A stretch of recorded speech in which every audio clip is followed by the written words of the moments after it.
Şu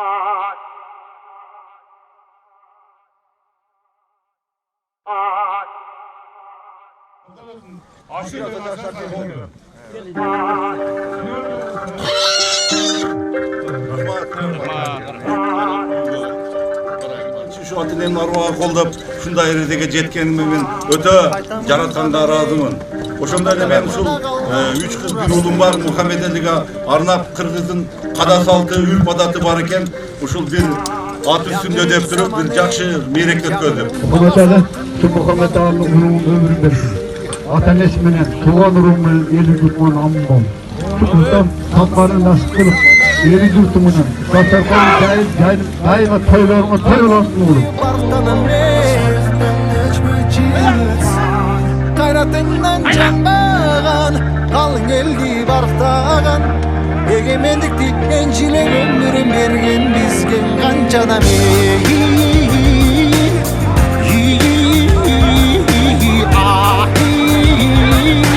Naştayızı kalkan kırgızımdın birrin gettin avlasqa, birrin jettip yıldızqa, birrin jarrap namızqa, bir-birinden alışma.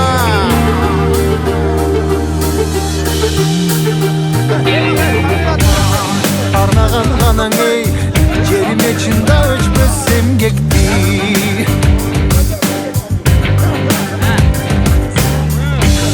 Batırlar kanan ey, bayırdan vurup düştü, el değişti.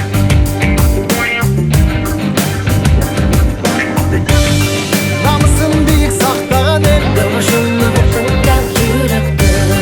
Kaderim duyup barktanım ey,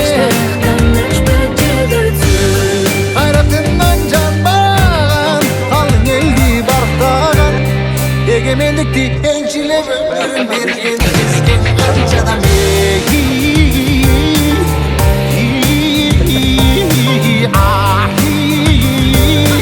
Naştayızı kalkan kırgızımdın birrin gettin avlasqa, birrin jettip yıldızqa, birrin jarrap namızqa, bir-birinden alışma.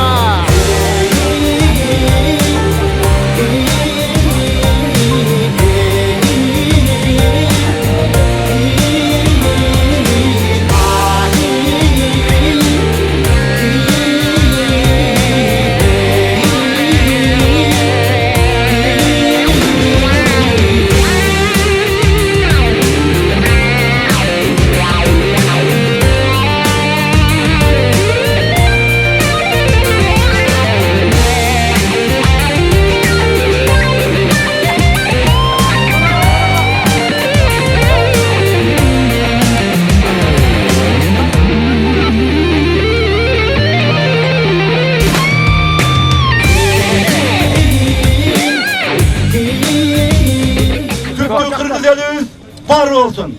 Aman olsun. Dünyadaki en güçlü el olsun. Yemek bana çakalımlayan kızlardan bulmaz gör. Ömrünüz Allah sana yetmesin. Amin. Allah'a emanet. Var olunuzlar, aman olunuzlar. Rahmet sizlerge.